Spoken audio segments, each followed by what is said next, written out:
Hello, welcome to the TU Sports Extra podcast. I'm Patrick Prince, rejoined by Kelly Hines, who's back on the TU beat. You covered the Golden Hurricane for 8 years, took a year off and covered Oklahoma State, and now you're back. A year off. Just took the whole year off. I just took it off. It didn't work. You just needed to recharge. That's where we are. So, all right. So anyway, TU's very familiar territory for you, obviously.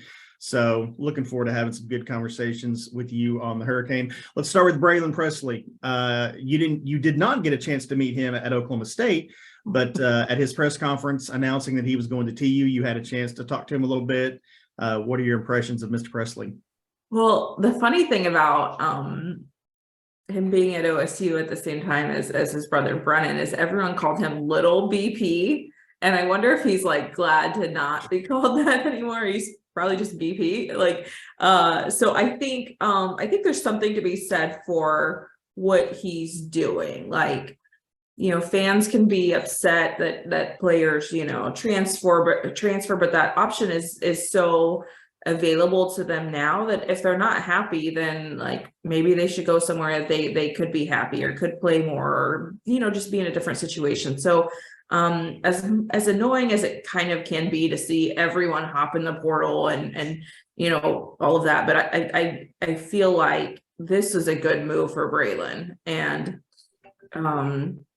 he brings so many things to the table, offensively, special teams, and just personality and character and all of those things. But like, I think it had to be exciting for him to to be playing in a Kevin Wilson offense, whatever that ends up looking like at Tulsa. We know what it looks like at Ohio State, and at other places that he's been. But I think that had to be really appealing for Braylon, and to be close to home. He's very close with his family. Not that Stillwater was far off, but he said, I can go home for dinner if I want. I could go do some laundry. All of those things that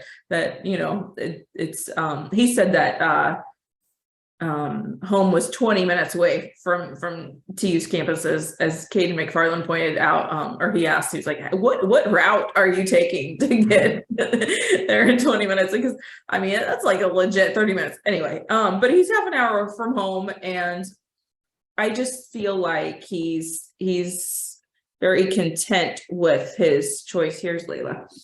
There's Layla, cat sighting. Yeah, he just seemed really happy with how things turned out, because you jump into the portal, you don't really know how it's going to go. And yeah, you could go back, but in his situation, like he was obviously not pleased with how things went. So that wasn't, going back wasn't an option. He had heard from other schools, but that was going to be a little bit unpredictable. Like, he'd heard from Oklahoma, but Oklahoma has some other guys on the roster. Like you don't know when you get into the portal, you're going to step into a better situation. You see guys transfer, and then they're in a worse situation sometimes. So I think he wanted to have some reassurance that he was going to be, the ball was going to be put in his hands, and Kevin Wilson made that a priority. That was one of his first things that he did on the job was. The first thing that he did was he got Braylon Braxton out of the portal, and then he brought Braylin Presley in. That's not going to create any confusion to have two Braylons on the team. So, but I like both of them, like when what they bring to you, in terms of their abilities, like those are two significant players in this offense. Yeah, and Kevin Wilson's kind of doing what he said he was going to do a little bit, right? He said he wasn't going to so much worry about, signing day a couple of days ago. He was more focused on retaining players. And it seems like you mentioned Braxton, but yeah, it seems like he's doing that a little bit, in addition to getting Braylon out of the portal. Yeah, and I think that's the thing that has stuck with me about Kevin Wilson, like so far, is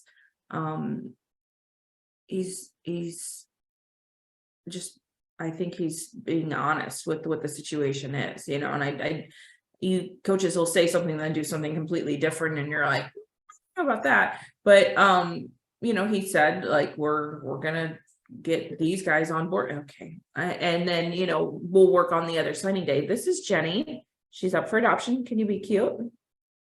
Jenny looks like a young Layla a little bit. Yeah, she's studying under Layla on how to be a diva cat. It's the whole thing that's going on here. So, but Kevin Wilson, went right to work and trying to get, some of those guys who are in the portal and he's still working on one of them, one of the players who opted to hop into the portal with the coaching change, and he's still trying to get him to come back. And I don't know which way it's going to go, but the fact that it's still a conversation is probably encouraging. But I like his commitment to the current roster and those committed, the players who had been committed, who stuck with TU. Those are the ones that he wound up signing on Wednesday. So I've just been impressed. I still absolutely don't know Kevin Wilson, but and had never dealt with him previously. But when you see someone follow through on what they said they were going to do, I'm like, okay, you have my respect. Like I feel like the players, Braylin Presley, felt like everything he was saying to him was what was going to happen, and he felt really good about that. So I think there's a lot to be said for that. Absolutely. Where do you think we are on Kevin Wilson's staff? I think we still have some ways to go. There was a tweet that was put out that said that that there are going to be some hires announced Monday, and Kevin Wilson shot that down like pretty much immediately in kind of a funny way. And I still don't really know his personality that well, but I felt like that was interesting that he was like, yeah, no, that's not true. He just like put it out on Twitter. But I think I didn't see it. What did he say essentially? He said, great tweet, but wrong info, which is it's like, was that the tweet about some will be retained and some okay, so well, I saw not a tweet by anyone at our company. It just they're still trying to figure some things out, and part of that is the previous staff. I was pretty impressed with how they stayed with this recruiting process. The guys who were still committed, they helped get them signed and all of that. And I that's kind of impressive considering like their jobs are still kind of in flux. And I think some of them they're just a lot of dominoes, that still have to fall with hires. And a lot of that is because there are still teams playing. A lot of teams are still playing. So I think the assistants from this season's staff, they're waiting to see what their options are going to be.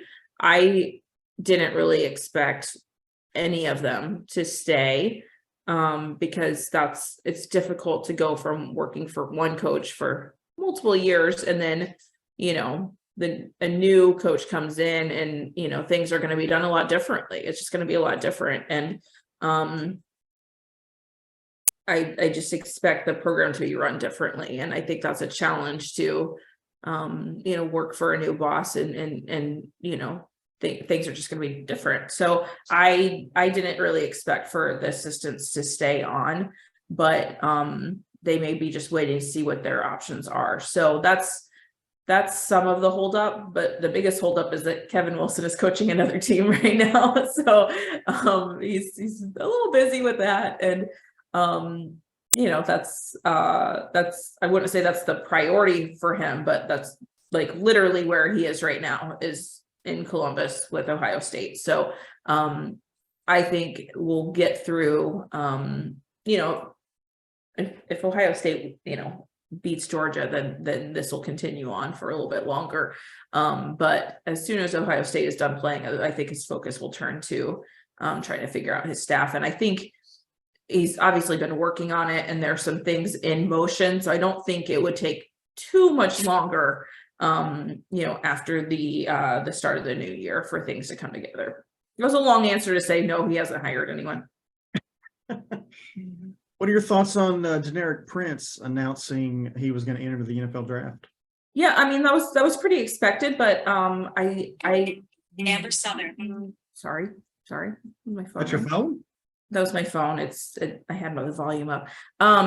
I think that that's a great move for Deneric. I think that he has a ton of potential. I think that he will find a good landing spot, whether he's drafted or not drafted.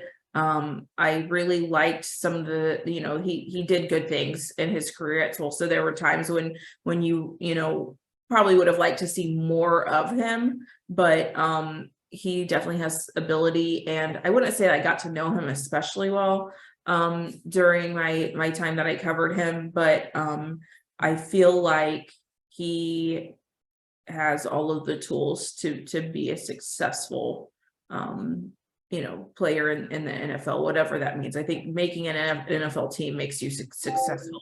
But I feel like he has explosiveness, and he's just a dynamic runner, and he can make some things happen. It didn't always go well for him, and it's hard to have like a completely, and I don't mean like for him in particular, but the team had some struggles, and that maybe takes away from what he could have done. So I think that he could have played at a lot of different schools. He started at Texas A&M and wasn't getting playing time there, and came to Tulsa, and it was a really good fit for him. But I feel like he would have had that same amount of success just about anywhere, because he has ability to do that. So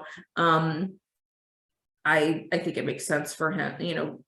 I assume he has his degree at this point. He's been in school for 5 years. So at that point, when guys aren't taking advantage of the COVID year, if they have an opportunity to go make some money, like I know that you can't get that time in college back. But if you've accomplished everything you felt like was within reach for you, and the coaching staff has changed, and all of those things, I think it makes sense for him. Still trying to figure out what that running back room is going to look like. I don't know about some of the other guys, but they're bringing in Braylin Presley, and he's going to play running back, and I think it's going to go pretty well for them.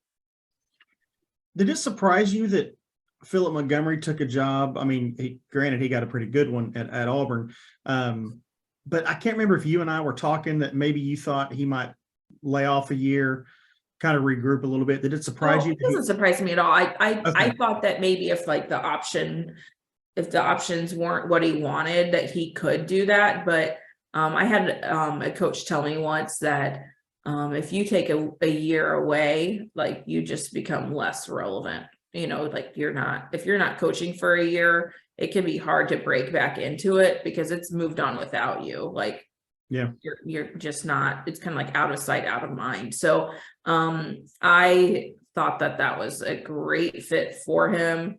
I know that, his family is really excited about that move, and they're, already like, checking things out there, and ready to start a new chapter. And I think it'll be a good fit for Philip, but I just like to see good things happen to good people. And I feel like, he's someone who maybe things didn't go exactly according to plan at TU, but that doesn't take away from the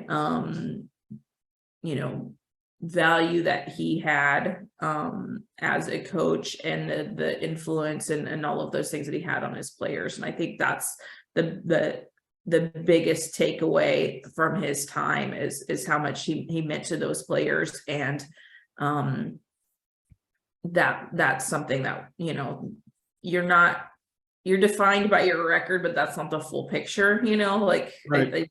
It's just people outside the program who aren't close to it, the wins and losses, that's all that matters. I get that. I really understand that. But when you see the effect that someone like that has on people's lives, like I think you also have to take that into account. So and he still won some games. It's not like it was a total disaster. So it's hard when someone is I think that's a problem with someone coaching for that long and not having just crazy success, is that record evens out. I think it's hard to consistently win over a long period. Because if you're really successful, you're going to be hired away, and that's just the way it goes unless you're at like a really elite Power 5 school. So again, I don't remember your question, but that was my answer. So what are your plans for Christmas? You going to get to go home for a couple of days? I'm going to spend Christmas Day with my family in Oklahoma City, and then I'm flying to Phoenix on Christmas night. Because although I am on the TU beat currently, I still have one final assignment on my previous beats. But no complaints because I'm staying at the best hotel, and which is the Media Hotel, the Camelback, and it will be warmer than whatever it is here right now, like 5 degrees or whatever. So I am looking forward to that, and the game is being played at one of my favorite venues, Chase Field. So although I'm going to be traveling on Christmas Day, which I've never done before, and this is Chico, who is very temperamental, I am very much looking forward to the trip and the game and everything that goes along with that. Yeah, I mean, a bowl game is a bowl game. I mean, it's going to be cool no matter what. Yeah, but I will say, like, a bowl game is a bowl game, but unless you covered some really bad bowl games, you can't really appreciate the really good ones. And this one, is he's just really not wanting to move here. Although this is not like an elite bowl, there are some things that are comparable to the Fiesta Bowl because of the tie-ins with those two. So he's really just Good just gosh. Wow. He just plopped down. Okay, There we go. We're on the keyboard. All right. Let's cut it off there. So Merry Christmas to you and your family. Tell your mother I said hello, and safe travels out west. Okay, thank you. All right.